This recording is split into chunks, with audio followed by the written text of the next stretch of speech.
Shalom.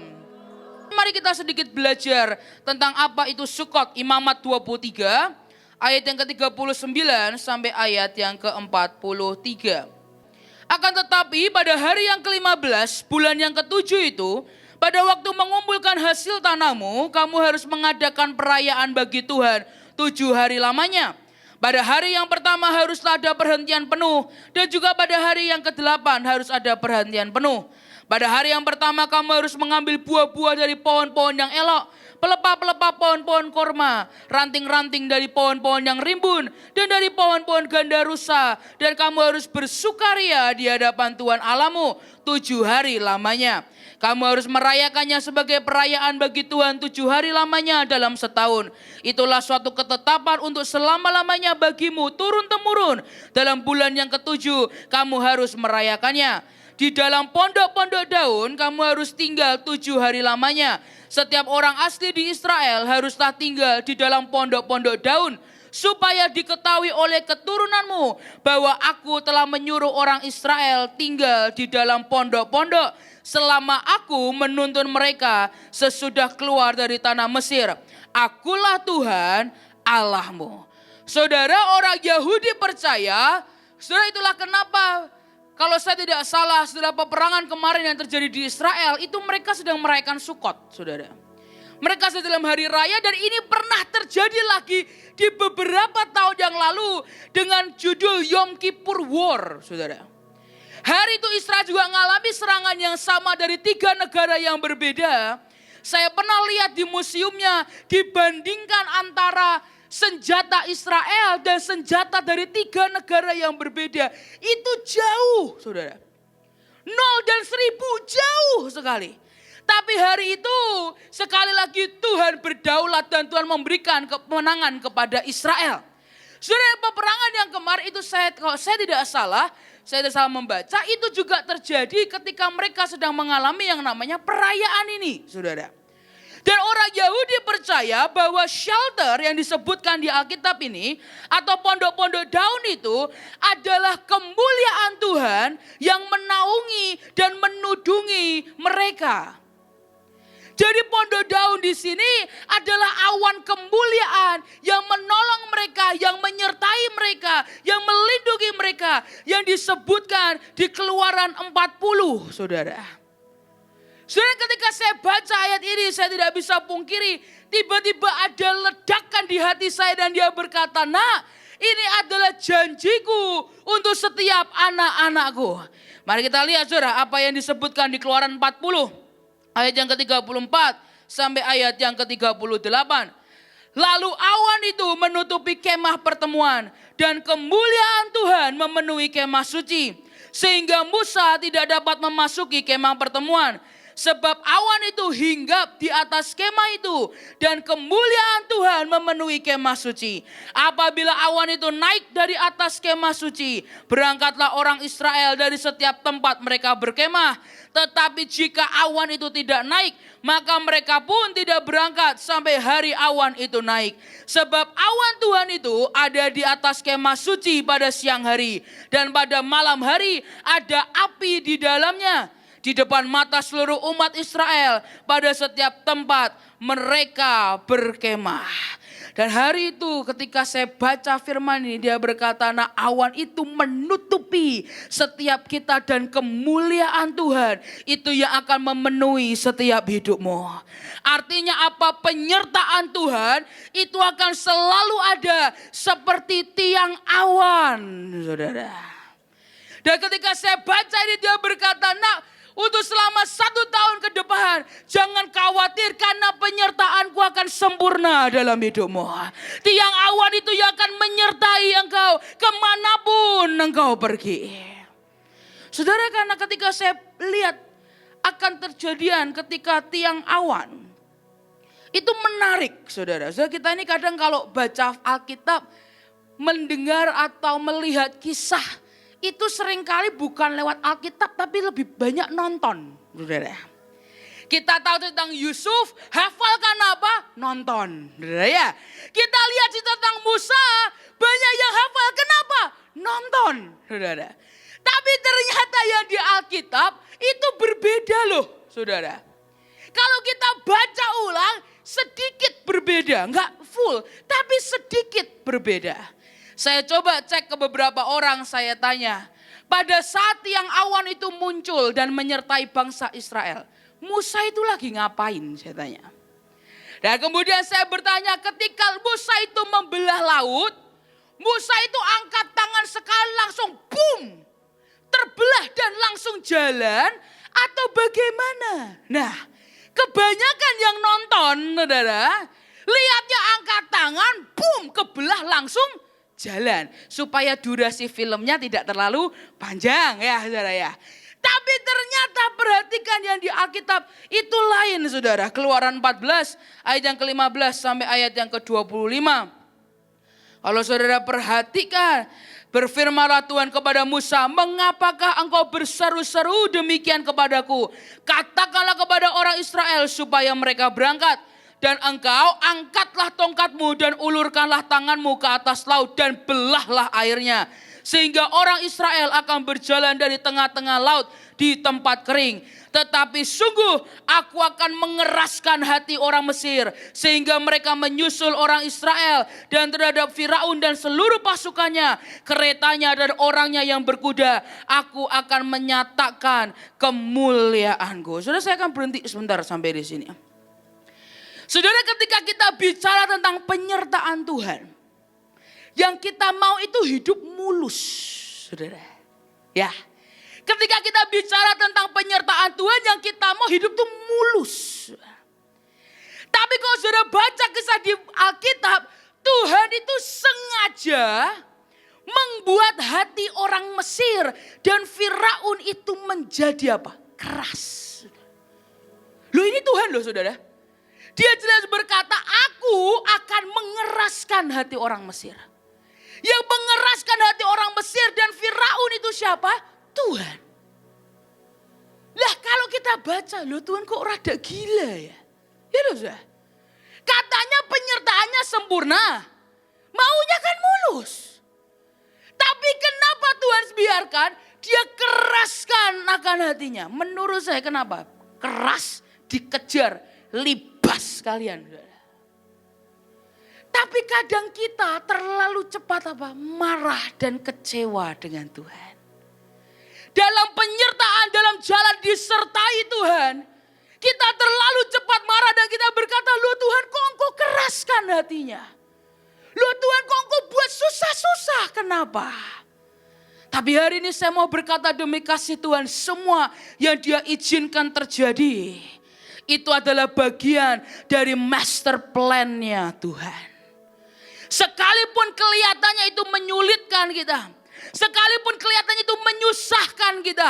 Sekalipun itu kelihatannya membuat kita kok rasanya kok berat hidup ini. Tapi semua yang dia izinkan terjadi adalah bagian dari proses. Untuk sebuah greatness, untuk sebuah urapan, untuk sebuah destiny yang sudah Tuhan siapkan dalam hidupmu. Tapi sekali lagi jangan cepat marah dan kecewa dengan Tuhan. Saudara, di awal tahun ketika awal-awal saya mulai gantikan papa saya pelayanan. Saudara.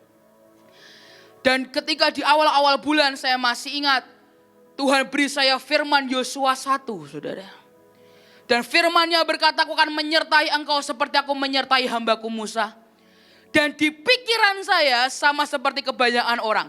Jalan itu saya pikir mulus nih, saya berkata. Aman lah, pasti mulus. Tapi ternyata enggak mulus, mules. Saudara. Kenyataannya tidak semulus yang saya pikir. Kebanyakan bikinnya mules. Saya jalan dari tahun ke tahun, saudara, saya berkata Tuhan ini berat banget. Saudara, struggle yang paling sulit buat saya adalah saya harus khotbah. Dengan orang punya ekspektasi adalah kepingin lihat papa saya itu hidup kembali, saudara. Saudara, saya berkata, aduh sulit Tuhan, saudara, saya coba. Saya pernah turun, saudara, dan orang bilang, kamu khotbah cuma 30 menit, ini seminar apaan? Ini KKR namanya, seminar tuh lamaan. Saudara, saya tuh bergumul loh saudara. Saya tuh sampai bener-bener belajar Tuhan gimana ya caranya. Saya coba, ada orang bilang lagi, kamu belum menemukan warnamu. Saudara, diomongi begitu tuh sulit tuh saudara. Mau nyari warna di mana? Saudara. Saya udah cari kemana-mana, gak ketemu warnanya. Saudara. Dan setiap kali itu, sejujurnya setiap kali pelayanan saya tuh tekanan batin. Saudara. Saya bilang, aduh Tuhan gak bisa, gak kuat. Saudara. Tapi sekali lagi, setiap ketika saya sadar akan kebenaran ini, saya noleh ke belakang, saya berkata, ya Tuhan. Hidup dalam penyertaan Tuhan tidak pernah mulus, tapi pasti aman, saudara. Hidup dalam penyertaan Tuhan tidak selalu indah seperti yang kita bayangkan. Tapi setelah badai selalu muncul pelangi. Setiap kali apapun yang terjadi, saya tahu semua Tuhan izinkan terjadi untuk apa? Membuat saya menjadi kuat lebih baik lagi. Saudara, kalau saudara harus mengerti masalah dalam hidupmu itu membuat apa? Saudara lebih bijaksana, saudara. Saudara ngalamin struggle apapun membuat saudara akan menjadi orang yang lebih kuat dari sebelumnya. Saudara, ketika saya punya mindset ini, setiap kali saya ngalami masalah saya bilang, dulu pernah lebih parah. Saya berkata, dulu pernah lebih parah. Dan kalau dulu Tuhan menolong, masa hari ini Tuhan tidak menolong. Kalau dulu Tuhan buat mujizat, pasti hari ini Tuhan juga buat mujizat. Apa yang terjadi? Ada kekuatan, ada kedewasaan, ada keberanian. Itu muncul dalam hidupmu, saudara. Tapi sekali lagi saya mau berkata demi kasih Tuhan. Semua yang Dia izinkan terjadi adalah adalah bagian dari master plan Tuhan dalam hidup setiap kita. Dan percayalah, pertolongannya pun tidak akan pernah terlambat dalam hidup setiap kita. Engkau akan lihat semakin sulit, semakin kau lihat kuasanya dinyatakan di tengah-tengah kita. Semakin berat, semakin manusia tidak ada yang bisa menolong saudara. Semakin disitulah kuasanya akan dinyatakan di tengah-tengah kita. Kenapa? Supaya nama Tuhan yang dipermuliakan. Dan hari ini saya sungguh berdoa, jangan cepat-cepat marah saudara. Lanjutkan. Firman Tuhan kemudian berkata, maka orang Mesir akan mengetahui bahwa akulah Tuhan apabila aku memperlihatkan kemuliaanku terhadap Firaun, keretanya dan orangnya yang berkuda. Kemudian bergeraklah malaikat Allah yang tadinya berjalan di depan tentara Israel, lalu berjalan di belakang mereka. Dan tiang awan itu bergerak dari depan mereka, lalu berdiri di belakang mereka. Demikianlah tiang itu berdiri di antara tentara orang Mesir dan tentara orang Israel. Dan oleh karena tiang awan itu menimbulkan kegelapan, maka malam itu lewat sehingga yang satu tidak dapat mendekati yang lain semalam-malaman itu. Lalu Musa mengulurkan tangannya ke atas laut dan semalam-malaman Tuhan menguakkan air laut dengan perantaraan angin timur yang keras. Membuat laut itu menjadi tanah kering. Maka terbelahlah air itu. Saudara, Tuhan menggunakan apa? Tiang awan. Musa belah laut tidak dalam hitungan detik. Boom. Itu film, saudara. Alkitab jelas berkata Musa mengangkat tongkatnya semalam-malaman. Dan dalam proses Tuhan mengerjakan mujizatnya, Tuhan kirim malaikat dan tiang awan bagi bangsa Israel. Membuat bahkan ketika Musa dan bangsa Israel harus menunggu kuasa Tuhan itu bekerja, penyertaannya akan tetap sempurna dalam hidupmu. Kalau hari ini engkau sedang dalam proses menunggu, penyertaannya tetap sempurna dalam hidupmu. Kalau engkau sedang menunggu mujizat, tiang awannya akan tetap menyertai engkau. Dan dia akan menolong engkau, memproteksi engkau. Sampai penggenapan akan setiap janji Tuhan itu terjadi dalam hidup setiap kita. Banyak orang suka terburu-buru, saudara. Dan berpikir kalau tidak cepat, Tuhan kok kayaknya terlambat, kok Tuhannya begini, nanti kalau terkadung gimana, kalau begini gimana.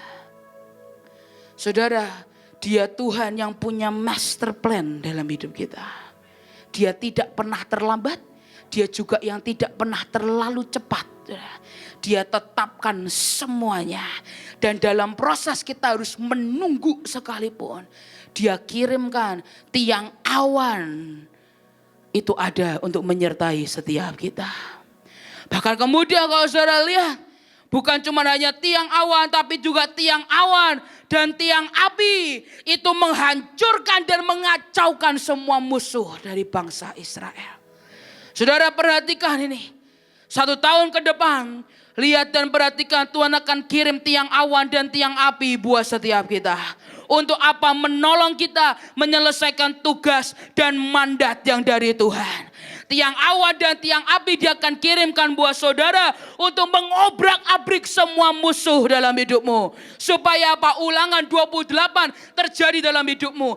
Bersatu arah mereka menyerang engkau, tapi ketujuh arah mereka akan tercerai berai. Semua musuhmu akan tercerai berai. Dia akan memenangkan setiap peperanganmu. Sekalipun kelihatannya saudara harus menunggu. Tapi setiap kali engkau dalam proses menunggu, ingat penyertaannya sempurna dalam hidupmu. Engkau tidak pernah ditinggalkan sendiri. Engkau tidak akan pernah dibiarkan sendiri. Tapi ada tiang awan dan tiang api yang akan menyertai saudara. Dia akan merekayasa sedemikian rupa. Supaya apa? Kemenangan itu yang akan menjadi di pihak kita. Tahun depan, selama 1 tahun ini, saudara akan lihat kemenangan demi kemenangan akan Tuhan berikan dalam hidupmu. Dia akan memenangkan setiap peperangan apapun. Tapi hari ini saya sungguh berdoa, jika dia membuat saudara menunggu, menunggulah saudara. Ada lagu lama banget saudara. Dia berkata, tak tersembunyi kuasa Allah. Dan lagu ini berkata, kalau dia membuka tangannya, menunggulah. Kenapa? Karena kalau yang lain ditolong, saudara juga pasti ditolong. Tuhan kita sama kok saudara. Raja kita sama. Penyertaannya sama dalam hidup setiap kita. Dan kalau yang lain ditolong, saudara juga pasti ditolong. Dan ketika tangannya terbuka dan membuat saudara harus menunggu. Mari tetap menunggu dalam iman. Mari tetap menunggu dalam ucapan syukur. Karena kuasanya itu tidak bisa tersembunyi saudara. Saudara, hari ini saya sungguh berdoa. Kalau ada saudara di tempat ini, saudara, saya tidak tahu saya sedang bicara kepada siapa. Tapi saudara sedang menunggu sesuatu. Mari menunggu dengan ucapan syukur saudara. Jangan marah, jangan tergesa-gesa. Percayalah waktunya itu pasti yang terbaik. Caranya itu pasti juga yang akan terbaik. Saudara, dia tidak mau saudara hanya menerima yang baik saudara. Dia mau saudara untuk menerima yang terbaik yang dari Tuhan. Nah, saya berdoa, tunggu saudara. Tunggu akan hatinya. Tunggu akan kuasanya. Dan saudara akan lihat tiang awan dan tiang api itu akan bergerak di tengah-tengah kita. Yang kedua saudara. Kalau saudara perhatikan lagi di Keluaran yang ke-40. Alkitab berkata, Musa tidak dapat memasuki kemah pertemuan itu sebab awan itu hinggap di atas kemah itu. Dan kemuliaan Tuhan memenuhi akan kemah suci. Apabila awan itu naik dari atas kemah suci, berangkatlah orang Israel. Tapi kemudian Alkitab itu berkata, jika awan itu tidak naik, maka mereka pun tidak akan berangkat sampai hari awan itu naik. Saudara. Karena mereka berkata, sebab awan Tuhan itu ada di atas kemah suci pada siang hari. Dan pada malam hari ada api di dalamnya. Saudara, perhatikan ketika mereka melihat penyertaan Tuhan itu. Mereka tidak mau dipisahkan dari awan itu. Kemanapun awan itu bergerak, dia bergerak. Saudara. Jika awan itu berhenti, mereka berhenti. Saudara, Pastor Joe berkata bagaimana kita harus mau dipisahkan dari yang bukan dari Tuhan. Tapi kita juga harus mau untuk tidak pernah pisah dari mana? Pribadinya, saudara. Saudara, kalau saudara perhatikan mereka seirama dengan Tuhan. Mau manusia memberikan masukan seperti apapun, keputusan Tuhan harus yang nomor pertama dalam hidup setiap kita.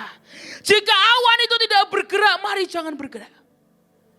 Tapi jika Tuhan dan awan itu bergerak, mari kita bergerak. Saudara, karena sekali lagi dalam kehidupan kita ini lebih sering mendahului Tuhan. Saudara. Dan ketika kita mendahului Tuhan, begitu celaka kita salahkan siapa? Tuhan. Saudara, saya pernah dapat dalam pelajaran kuliah saya, suatu hari ada seorang pengajar yang mengajarkan tentang effects of communication level, saudara. Atau level-level dari kedekatan manusia, saudara. Kalau saudara lihat di depan, level yang paling pertama adalah level klise atau level non-sharing, saudara. Itu artinya apa? Engkau tidak sharing apapun, ini adalah level basa-basi. Saudara kan pasti punya banyak ya, saudara ya. Teman-teman yang cuma basa-basi, saudara. Saudara, dan dalam level ini jumlah orangnya banyak, 90% dari kehidupanmu adalah orang-orang yang engkau itu cuma basa-basi. Hai, shalom, puji Tuhan, apa kabar? Selesai, saudara. Dan saudara, tingkat transparansinya, tingkat saudara bisa terbuka dengan orang itu mungkin cuma sekitar 10%. Saudara. Tapi kemudian kita punya masuk lagi, kalau bahasa mungkin sekarang circle, ya saudara ya. Level yang kedua adalah level fakta. Kita mulai sharing dengan orang-orang seperti ini tentang fakta-fakta yang kita tahu. Biasanya grup keluarga paling rame, saudara ya. Ada fakta, ada hoax masuk juga, saudara ya. Kita akan share tentang fakta, ya ada fakta ini loh, ini. Mama saya juga gitu, saudara. Wah, fakta semuanya. Kadang saya nggak tahu tuh fakta apa hoax, saya masuk semua ke grup. Wah. Tapi ada level kedua yang level dalam, bukan hanya cuma basa-basi, tapi engkau mulai cerita tentang fakta-fakta yang engkau mengerti. Dan ini 80% dari kebanyakan orang yang kita kenal, saudara. Dan sekali lagi tingkat transparansinya pasti lebih besar, saudara ya. Mulai naik sekitar 20%. Saudara, mulai lagi, circle lagi yang lebih dalam lagi adalah level opinion. Engkau mulai menyampaikan apa yang engkau pikir, saudara. Karena gak banyak orang bisa sharing yang apa kita pikir. Kita mungkin takut di judge, kita mungkin takut dihakimi, kita mungkin takut disalah sangka. Membuat gak banyak orang yang bisa kita sharekan apa yang kita pikirkan. Dan sekali lagi itu lebih kecil lagi, hanya 60% dari kehidupan kita. Tapi tingkat keterbukaan kita mulai naik 40%. Level keempat adalah level emotion, kau mulai bisa menyampaikan perasaanmu. Engkau mulai bisa menyampaikan apa yang kau rasakan sebenarnya. Dan sekali lagi semakin kecil hanya 20% orang-orang dalam kehidupan kita. Tapi keterbukaan kita mulai semakin lebar 80%. Dan level yang paling terakhir, yang paling intim adalah level no barriers. Kenapa? Tidak ada lagi penghalang, saudara. Ini adalah level di mana kita men-sharekan hati kita, cara kehidupan kita. Kita mulai sharing apapun bisa dengan orang ini. Saudara, dan ini sekali lagi cuma 10% dari kehidupan kita. Tapi engkau bisa terbuka dengan orang itu 90%, saudara. Saudara, ketika saya baca akan tabel ini, tiba-tiba malam itu saya merenung dan saya berkata, Tuhan, ketika Yesus hidup ini ada, saudara.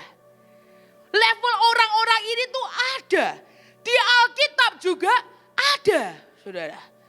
Saudara, level yang paling pertama adalah level klise atau level basa-basi. Saudara, contoh di Alkitab ini siapa? Yudas, saudara. Karena di level yang pertama, engkau gak kenal siapa orang ini. Engkau benar-benar gak ngerti apa yang dia sukai, gak ngerti.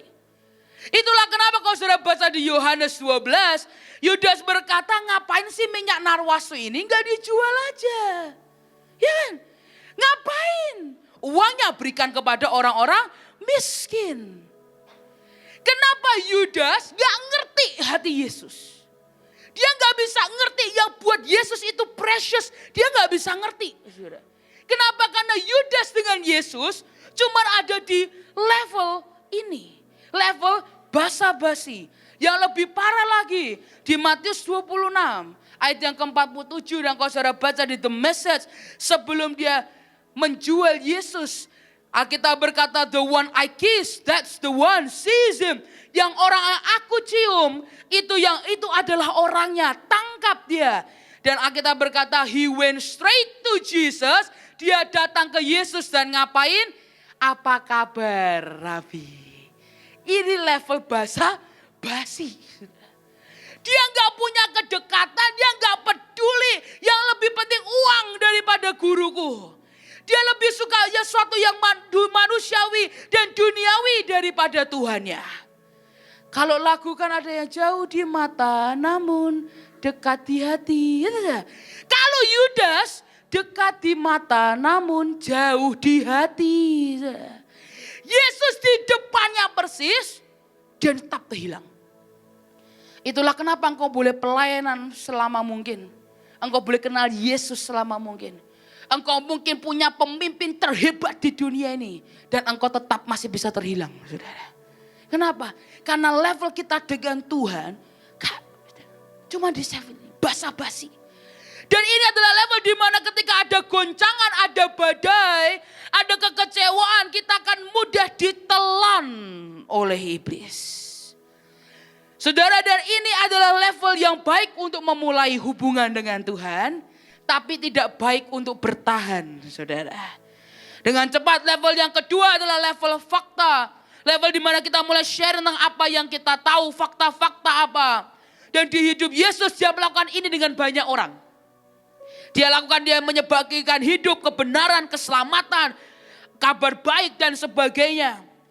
Tapi saudara, di level ini adalah sebenarnya di level di mana dia masih melihat hanya realita dan fakta, tapi tidak bisa melihat dengan iman, saudara. Salah satu contoh yang paling jelas adalah Thomas. Bukan Thomasnya Ibu Ribkah, lain lagi, saudara.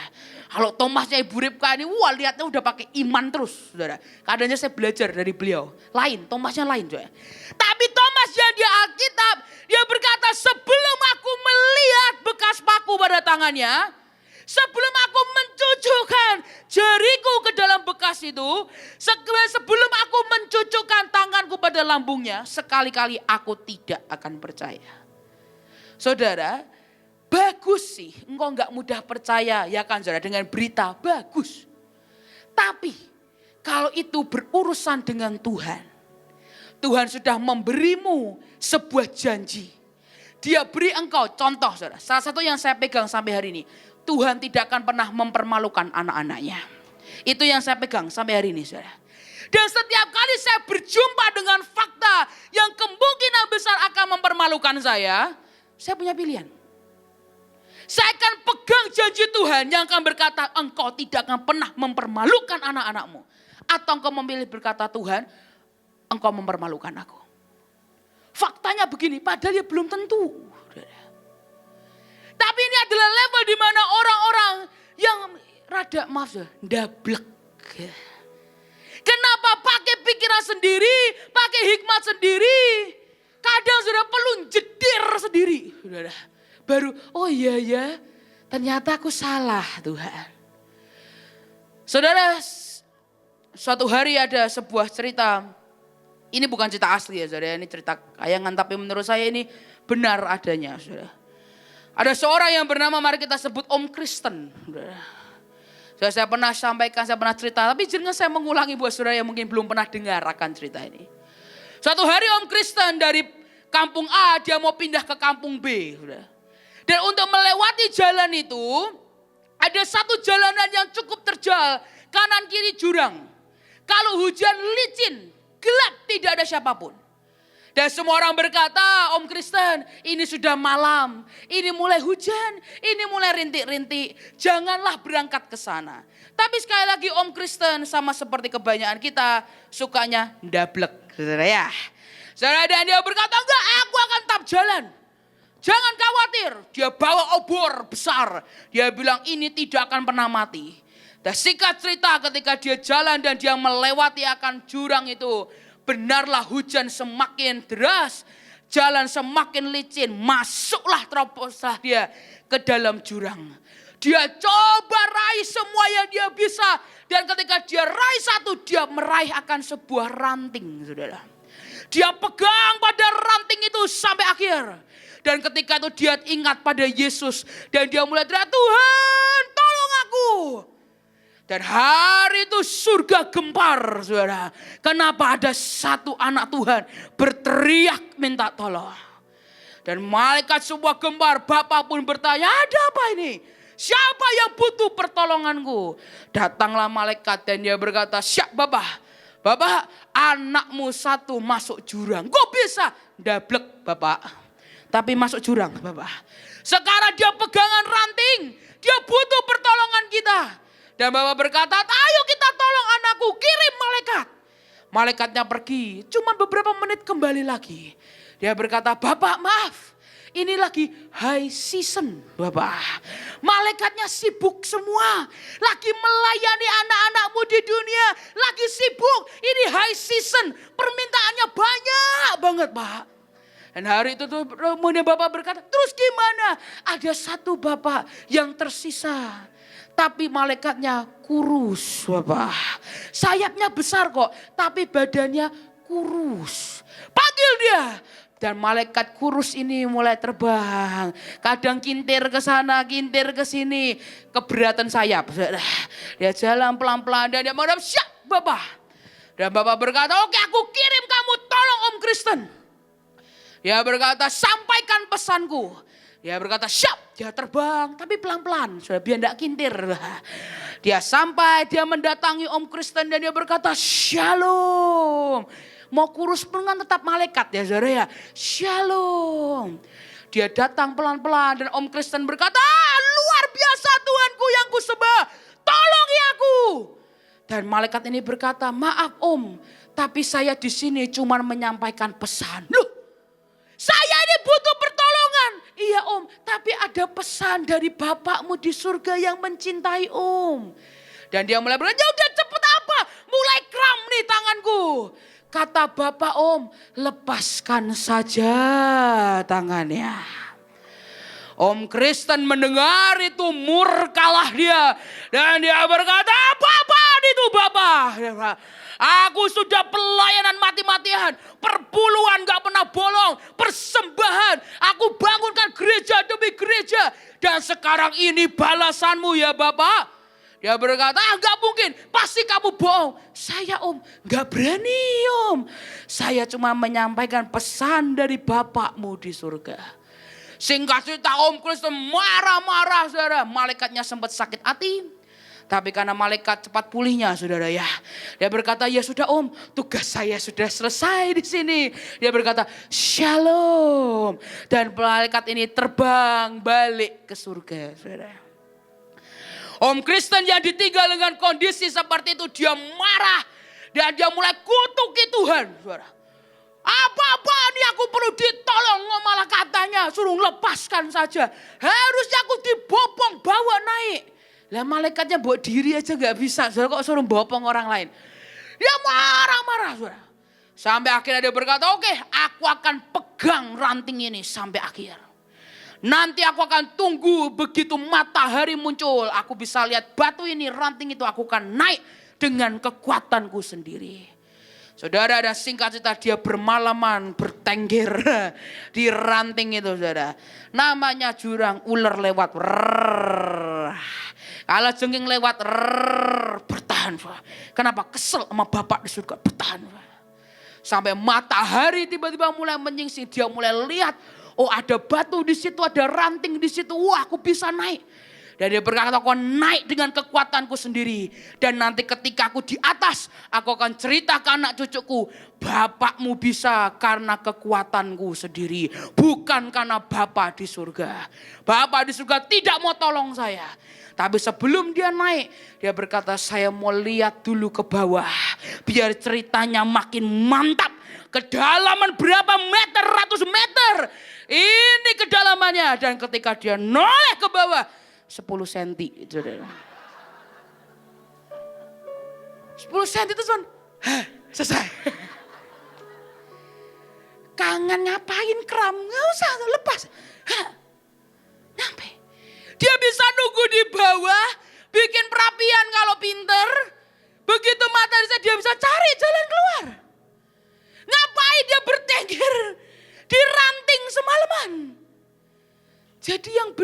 apa saudara? Bapa. Saudara, sekali lagi ini cerita bukan cerita asli saudara ya. Beberapa salah pikir cerita asli, enggak saudara. Tapi kebenaran dari cerita ini betul ya kan ya. Seberapa banyak kita ini suka ndablek. Itu bahasa Perancisnya ndablek. Bahasa Indonesianya kurang mantep saudara, kalau yang begitu-begitu. Kalau bahasa ndablek. Disuruh ngelepas, gak mau. Kenapa? Merasa lebih pintar dari Tuhan. Nah, orang-orang yang seperti ini saudara, kayak Om Kristen ini loh saudara. Ini adalah orang-orang yang suka apa? Mempertanyakan terus dan terus dan terus. Dan ini akan menjadi celah bagi iblis, membuat kita berhenti percaya kepada Tuhan dan janji-janjinya. Membuat kita harus menggunakan hikmat kita sendiri. Terus-terusan menggunakan cara pikir kita sendiri. Dan kita tidak mau lagi mendengarkan akan Tuhan. Tapi di level yang seperti ini, yang kita perlukan adalah iman yang sekalipun dan walaupun. Anak kita berkata, for we walk by faith and not by sight. Kita jalan dengan iman, bukan dengan penglihatan kita. Bukan berarti kita tidak boleh tutup mata kita dari fakta. Bukan. Kita tahu faktanya, tapi kita memilih untuk beriman. Kita tahu masalah kita, tapi kita memilih percaya kepada Tuhan. Kita tahu ada Goliat di depan kita seperti Daud, tapi kita tahu Tuhan yang ada di dalamku jauh lebih besar dari semua Goliat-Goliat yang ada. Temboknya memang tinggi, tapi aku tahu kalau Yeriko bisa runtuh, Tuhan juga bisa membuat tembok itu runtuh. Kalau ada laut di depanku, aku tahu dia Tuhan yang bisa membelah setiap kemustahilan. Itu pilihan, saudara. Dan Thomas di Alkitab, dia hanya cuma fakta, fakta, fakta, dan fakta. Saudara, kalau kita cuma terus melihat realita dan kita tidak memilih dalam kehidupan kita, realita itu akan mematikan iman kita. Saudara, saudara di level ini sekali lagi, kau masih belum, saudara? Belum sampai mengenal Tuhan. Karena saudara lihat di Yohanes 14 dia berkata, Philip, I've been with you all this time and you still don't know who I am. Aku selalu ada bersama-sama dengan kamu dan kamu masih gak tahu siapa aku. Dan kita kemudian berkata, ketika kita belum mengenal akan Tuhan, kita akan terus mempertanyakan dia, saudara. Saudara, dan di ayat yang sama, perjumpaan pribadi dengan pengalaman dengan Tuhan itu merubah segalanya. Karena kemudian setelah itu yang keluar dari hatinya dia berkata, you are my Lord and you are my God. Engkau adalah Tuhan dan engkau adalah Allahku. Perjumpaan pribadi dengan pengalaman kita dengan Tuhan, itu akan merubah segalanya, saudara. Kita enggak akan terus ndablek kayak Om Kristen. Tapi kita akan memilih untuk percaya kepada Tuhan. Dan sekali lagi ini level yang baik untuk kita terus ada, tapi bukan untuk berhenti. Dan inilah level yang ketiga adalah my ideas, my judgment, sharing akan ide, penilaian. Ini adalah level yang seharusnya saudara ini sudah cukup akrab. Engkau mulai satu frekuensi dan itu bisa mensupport satu dengan yang lain. Siapa itu? Kalau saudara lihat di Kejadian 34 ayat yang ke-27. Ini adalah Musa, dia berkata, berfirmanlah Tuhan kepada Musa, tuliskanlah segala firman ini, sebab berdasarkan firman ini telah kuadakan perjanjian dengan engkau dan dengan Israel. Tuhan mencurahkan akan idenya, Tuhan mencurahkan akan judgmentnya, penilaiannya kepada siapa? Musa. Musa ini penulis Kejadian, Keluaran, Imamat, Bilangan, Ulangan, penulis hukum utama, hukum Taurat bagi bangsa Israel. Ini adalah orang yang sefrekuensi dengan Tuhan. Sampai Alkitab berkata dia bisa menjadi penyalur akan judgment atau penilaian Tuhan. Tapi bukan berarti kita menilai orang ya saudara ya, lain saudara. Ini judgment yang lain lagi. Saudara. Tapi Tuhan sampai bisa menyampaikan akan isi hatinya. Dia adalah nabi tapi pemimpin yang luar biasa, seorang jenderal. Dan bagaimana caranya kita bisa sampai ada di level ini. Level di mana Tuhan bisa men-sharingkan akan opininya, akan idenya, akan penilaiannya. Adalah karena Musa tidak mau berjarak dengan Tuhan ya. Kenapa tiang awan itu bisa menyertai Musa? Kenapa ketika awan itu bergerak dia mau bergerak, ketika awan tidak bergerak dia tidak mau bergerak? Karena Musa tidak mau berjarak dengan Tuhan ya. Saudara, menurut saya Musa juga bukan hanya di level ini, dia level yang paling dalam, lebih ajaib lagi lah saudara. Tapi saudara, dia adalah orang yang menikmati waktu berdua dengan Tuhannya. Bukan baca Alkitab untuk jadi obat tidur saudara. Bukan saat teduh untuk hanya sekedar kabur dari yang lain. Tapi orang yang menikmati waktu berdua dengan Tuhan. Dan Musa adalah orang yang tahu pentingnya hidup harus dalam penyertaan Tuhan. Kok bisa? Karena dia berkata di Keluaran 34, segeralah Musa berlutut ke tanah, sujud menyembah serta berkata, jika aku telah mendapat kasih karunia di hadapanmu ya Tuhan, berjalanlah kiranya Tuhan di tengah-tengah kami. Dia berkata, sekalipun bangsa ini suatu bangsa yang tegar tengkuk, tetapi ampunilah kami dan atas kesalahan dan dosa kami, ambillah kami menjadi milikmu. Dia adalah orang yang sadar di level ini, dia adalah orang yang ngerti. Bukan lagi tentang fakta, bukan lagi tentang yang lain, tapi tentang penyertaan Tuhan dalam hidupnya. Orang yang sadar, penuh dengan kelemahan. Tapi dia berkata, Tuhan, kami ini orang yang berdosa, kami ini orang bebal. Tapi jangan pernah kau tinggalkan kami. Saudara, apa yang membedakan bangsa Israel dengan bangsa yang lain? Karena ada satu orang yang berkata, Tuhan jalan dengan kami. Yang akan membedakan saudara dengan orang yang lain. Karena Tuhan akan jalan dengan saudara. Yang akan membedakan saudara dengan yang lain. Kenapa? Karena saudara akan mendapatkan penyertaan yang dari Tuhan. Bukan orang yang bermain-main dengan anugerah dan penyertaan. Tapi orang yang serius, orang yang mengerti. Engkau enggak bisa apa-apa tanpa Tuhan. Saudara, biar di tahun ini mari jangan bergerak sebelum dia bergerak. Jangan jalan sebelum dia jalan di depan kita. Sadari bahwa kita tidak bisa apa-apa tanpa penyertaan Tuhan, saudara. Saya sungguh berdoa apapun yang sedang kau alami hari-hari ini, mari berkata, Tuhan jangan tinggalkan aku. Apa kau berkata, Tuhan aku tahu kami di bangsa yang bodoh. Kau berkata, Tuhan aku tahu aku ini orang tegar tengkuk. Tuhan kau tahu kami ini orang berdosa. Tapi sekali lagi jangan pernah tinggalkan kami. Jalan dengan kami Tuhan. Jangan melangkah kalau pribadinya tidak melangkah, saudara. Dan kalau saudara lihat di Wahyu 3 ayat yang ke-8. Wahyu 3 ayat yang ke-8. Aku tahu segala pekerjaanmu. Lihatlah aku telah membuka pintu bagimu yang tidak dapat ditutup oleh seorang pun. Apa ini kunci Daud, saudara? Aku tahu bahwa kekuatanmu tidak seberapa. Namun engkau menuruti firmanku dan engkau tidak menyangkal namaku. Kunci Daud yang akan saudara terima itu akan bisa berfungsi kalau kita memilih untuk apa? Menuruti firman-Nya dan tidak menyangkal namanya. Artinya apa? Kemanapun kau pergi aku ikut Tuhan. Apapun yang kau suruh aku akan ikut Tuhan. Awan itu bergerak, aku akan bergerak. Awan itu diam, aku akan diam. Aku gak akan sok keminter jalan sendiri gak. Tapi kemanapun dia pergi kita akan ikut. Dan ketika engkau lakukan itu, engkau akan membuat lihat apa yang kau buka tidak akan bisa ditutup oleh seorang pun. Dan apa yang kau tutup tidak ada satupun orang yang bisa membuka.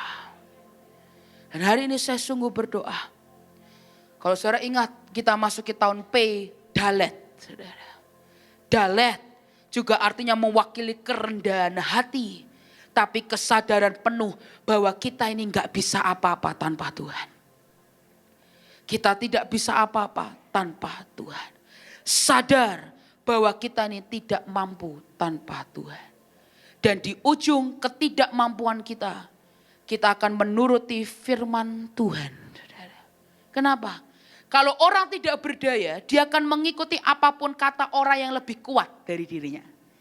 Saudara, kalau saudara tanya akan solusi, saudara akan tanya ke orang yang lebih kuat dari saudara, ya kan? Dan saudara akan bisa mengikuti. Saudara. Tapi kalau kita merasa kuat, kita akan fight. Kita akan lawan. Kenapa? Kita merasa lebih kuat.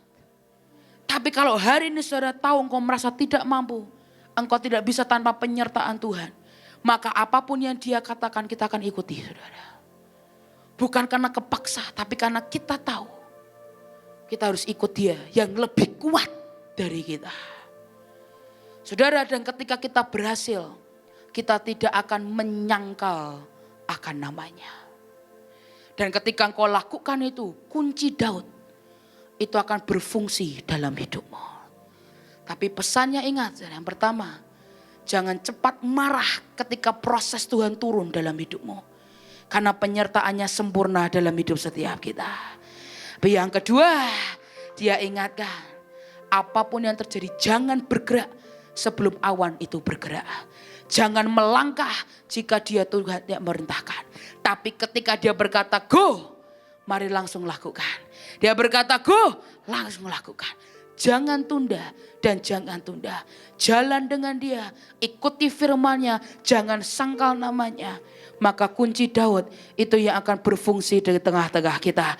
Maka apapun yang saudara buka akan terbuka, semua yang saudara tutup akan tertutup. Ini tahun Peidalet, apa yang kau buka harus terbuka, saudara. Yang menentukan pintunya itu saudara. Itu saudara. Apa yang kau mau buka itu saudara. Bisa pintu kutuk, bisa pintu berkat, tergantung saudara. Apa yang kita ucapkan, ya apa yang kita gemakan, kita makan buahnya. Dan Peidalet apapun yang kau buka, mari buka. Dan semua pintu yang kau buka hari ini kau berkata, Tuhan aku minggu ini aku perlu pintu kesehatan. Kau angkat di hadapan Tuhan. Tuhan aku percaya pintu kesehatan terbuka atas hidupku dan keluargaku. Kau berkata Tuhan aku perlu pintu breakthrough terjadi dalam hidupku. Kau berkata Tuhan pintu breakthrough terjadi dalam hidupku. Terbuka dalam nama Tuhan Yesus. Maka itu akan terbuka. Tapi setelah itu apapun yang dia perintahkan, lakukan dengan iman, saudara. Jangan ditunda. Apapun yang dia suruh, lakukan dengan percaya. Maka saudara akan lihat kunci Daud ini akan sangat-sangat menjadi nyata dan aktif dalam hidup saudara dan saya. Yang percaya katakan amin. Yang percaya katakan amin.